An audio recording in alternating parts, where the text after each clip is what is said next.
once again, welcome to Animals Are Us with Jenni and Lisa. I'm Jenni Chase from iHeart Radio's WASH-FM in Washington, D.C. I'm Lisa Berigan from Big 100, also an iHeart Radio station. Thank you for listening to our podcast. It's our second one.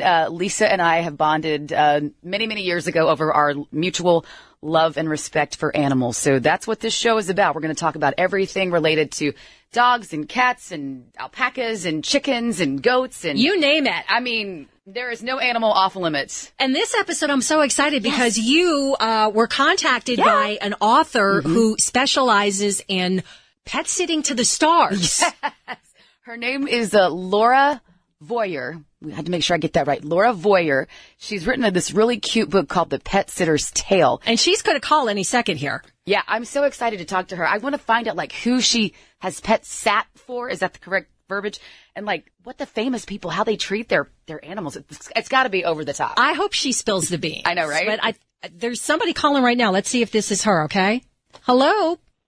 Hi, it's Laura with The Pet Sitter's Tale. Hey, Laura. Hi. It is so exciting to talk to you. When we first were reached out to by your people, Lisa and I were like, yes, this is the book that we need to focus because we are big time animal lovers and advocates. And we just started reading your book. I'm up to the part about the adult film makeup artist job that you did. I tell you, I did not see that coming in 1,000 years.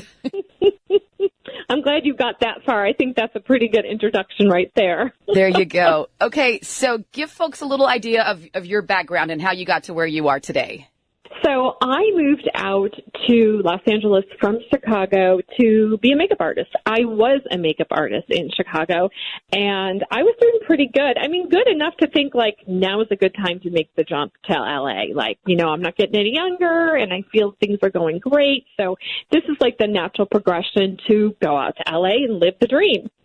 But that's not what happened. When I came out to L.A., I pretty much had my butt handed to me and was struggling, just, you know, thinking, how am I going to live in my car? Like, what's that going to look like? Getting makeup ready, you know, and getting done. Where am I going to shower? Things were going badly. And so just by sort of serendipity, I was picking up some dog walking work for a young gal who was acting at a movie, and I was walking this dog for her on a studio lot, and out of a trailer came the comedian Paula Poundstone. She came up to me and she said, "Are you a professional dog walker?" And I said, "Yeah, I am." And she wound up hiring me to walk her dog, and then it kind of snowballed organically when I was walking all these other people's dogs, and it just turned into a business. Just like that. Well, yes, just like that. So who are some of the famous people that you have watched their pets? You know, I've had a couple really famous people along the way. The biggest is probably Dr. Dre. So he was my client for almost 15 years, and he had a lot of different dogs that I took care of, little dogs and his larger dog. So he would probably be, I would say, my most famous celebrity, Dr. Dre. And then, you know, Paula Abdul, Paula Poundstone herself, Jim Carrey, a bunch of other celebrities who had come and gone, but consistently always Dr. Dre was like my number one biggest client because I walked his dogs every day for 2 hours a day, pretty much Monday through Friday for 15 years. Now, we spoil our pets, but we're of modest means, so I'm trying to envision these people with money. How do they pamper their pets? It's like to the 100th degree. So if you feed your dog like a premium kibble, they have their chef create a meal for their dog. So, you know, just think of anything that if you buy your dog, let's say an embroidered collar, they have somebody customize a like gold leaf collar. So everything is seriously to the degree that you cannot even imagine it's been taken.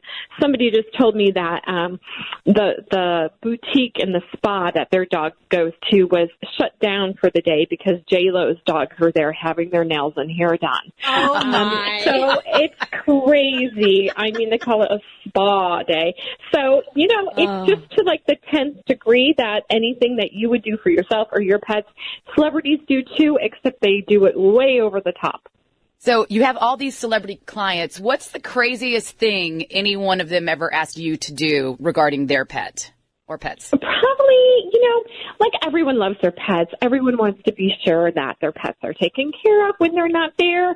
But I think some people are over the top. They'll be like, "Oh, Laura, can you sing to my dog while they're eating because it helps their digestion?" Or, make sure that you tuck them under the covers with you at night because they're going to be cold and they like to snuggle. So all the things that they do, they want you to do too, except, you just met the pets in some cases. We're speaking with Laura Vorreyer, the author of The Pet Sitter's Tale. Halloween is coming up. We're really concerned about taking care of our fur babies because it's a highly stressful time of year. Can you give us some advice on how we can handle our pets around Halloween? Sure. Well, first of all, I know a lot of people like to dress their pets up, and I'm no different. I love to dress Dexter up, but I noticed that he doesn't like it. So if you notice your pet doesn't like it, maybe keep it to a minimum. Get a couple of those Instagram shots, and that's it. And let them be without that costume, because there's nothing worse than wearing something you don't like, right? Right. But if you want to do a little hat or something around the face, make sure it fits properly. It's not too snug, and it's not blocking their vision at all. And it's not something that they could eat and choke on. And the other thing is, candy, maybe questionable how good it is for us, but it's definitely not good for our pets. A lot of candies, especially chocolate and raisins, they are toxic towards dogs. So you want to make sure that your pets do not get into that trick-or-treat bag whatsoever. What about, Laura, as far as, okay, there's a lot of commotion on Halloween evening. The doorbell is constantly ringing. There's, it's just a different environment, a change of pace from, the normal laid-back weeknight or whatever event. How can families deal with that, with just the chaos that is Halloween evening and trick-or-treating? Absolutely. I would say put your dog in another room, put some quiet music on. If they have a crate that they like, that they go into, crate them. Definitely get them out of the mix. I mean, my dog goes nuts when the doorbell rings. So if it's ringing a dozen times in a night, like, he's losing his mind, literally. He wants to run through every door. He wants to greet every person. He wants to just, be involved. So I just have him go in the office, in the den, with his crate, and I put the music on. I turn the light off so he's quiet. He thinks it's night time, and now he's not focused on it. So I would say remove your dog from the situation, because it is anxiety producing for our pets for sure. You talk about Dexter being in a crate. So you are pro crate. Do you advise people to crate train their pets? Absolutely, especially if you have a puppy. I mean, I'm not saying you should crate train your, 7-year-old dog who does perfectly fine in the house without a crate. But if you have a new dog, or if you especially have a puppy, you need that crate training. It's such a good environment for them, because in the wild, dogs actually seek out and will make their own little den. And it can't be a super tiny or super big. It's just a den big enough for them to turn around in, and also that they can only see out one way. So they only want to be able to see somebody coming or to be able to escape from one way. So if you do create that den environment with a crate, be sure to cover the crate on all three sides and only leave one side open, so that it's a comfortable, confined space where they don't feel like, maybe a predator's going to sneak up on behind them. They feel comfortable and secure in that crate, and that's really good for your dog. You know what? I'm pretty sure I had heard that in the past, but I just remembered that as you said it. I was like, yeah, that's how you're supposed to do it. I didn't know that, because my dog's crate, he can see out all four sides. I never realized. You got to put a blanket on top of that thing or something. You put a blanket on top, and what I do is, so I put Dexter's, he's like tucked in the little corner, but then I have this big old comforter that's on top of it on all sides. And another thing is, if you have a T-shirt that you slept in, or maybe some laundry you haven't washed completely, just put it in the crate with them on top of their little blankets or little, bed. It has your smell and your scent on it. That's very comforting to your pets when you're not there. They can smell you, and of course that's their greatest scent is, such a powerful thing for dogs that, it makes them feel better knowing that they can smell you. What did I read something about a dog's nose? Like how many sensories? It has like 1 million. The number was extraordinary. Like, like you have taste buds, you have so many taste buds, a human does. Their noses have just like a gazillion sensory it's things. So much more, yeah, so much more powerful than our noses. So much more. So, they say like, oh, we might be able to smell a hot dog. Well, the dog can smell the hot dog and the mustard and the ketchup and the bun and, where the hot dog was. So, Right. they smell like incredible. And so just having our scent, even if, it's just for a little while they're in there, it makes them feel better. And isn't that what we want? Don't we want our pets to feel better? Yes. Absolutely. Okay, so we've covered Halloween. After that, we'll be talking about Thanksgiving and then Christmas with our beloved fur babies. What advice would you like us to share regarding those two holidays? Again, be certain that you're not feeding your dog anything that's not in the recommended diet for them. There are so many toxic vegetables and so many toxic food for dogs that we don't even know that they can actually be harmful to our dogs because they don't have the enzymes inside their body to break them down and process them, and they can make them sick. So don't just give your dogs table scraps without really knowing that it's okay to eat them. Especially when everybody knows raisins and grapes, but garlics and onions, you really want to be careful about the table scraps, what you give your dog, if it's a yes or if it's a no-no. And then the other thing is when you have guests coming over and maybe a lot more people at the house than normal, if that's something that your dog doesn't really dig, put your dog away, set your dog up for success. If he doesn't like, your uncle or your dog, like my dog, Dexter, he doesn't love kids. I mean, I have one kid. He likes my kid a lot. But when my son's friends come over, it freaks him out. Kids running through the house freaks him out. So I put him away so he's not tempted to growl or act out. So set your pet up for success. Make sure that you're reading their body signals because they can't talk to you. You have to understand what they're trying to say with their nonverbal communication. What kind of a dog is Dexter? Dexter's a Chiweenie. He is Chiweenie, so that is a Chihuahua and Dachshund mix. And is he very pampered? Does he get Christmas gifts and the whole 9 yards from you? Oh, gosh, yes, he does. He really does. He's a squeaky-holic. Like, he loves a good squeaky. And if he can get that little squeaker out, then on to the next. And that's like a little game for him. So his favorite squeaky is a lamb chop. That little lammy doll, the little puppet. He loves a good lamb chop. And there's a small, a medium, and a large one. And I've decided that the small is too small and the largest, but the medium is just perfect for him to get his little mouth around that squeaker and go to town. Wow. So, Laura, aside from food around Christmas and Thanksgiving, what about the decorations, the tinsel on the tree, the poinsettias? What do we need to know about that stuff? And the tree water and knocking the tree down and trying to climb that tree. Yeah, for me, it's not an issue because Dexter is older and he's not that interested in, goings-on. But it is sort of new and sort of interesting, especially for younger dogs and even cats especially. So you want to be careful and cautious. You don't want them getting into wrappings. You don't want them eating, the box of chocolate that somebody came over. You want to be cautious with those trimmings and that tree to make sure that the dogs don't drink the tree water because that can actually be bad for them, and that they don't knock the tree over and, they don't eat any of the ornaments or forbid one of the lights. So be aware. I don't keep my dog usually around the tree if we're not supervising him because it's just smart. You never know what's going to happen. And if you can't predict what your dog's going to do, you have to at least try to keep them safe. Laura, we've talked a lot about dogs, a little bit about cats. Have you done pet sitting for other kinds of animals, exotic animals or anything like that? Absolutely. That's a great question.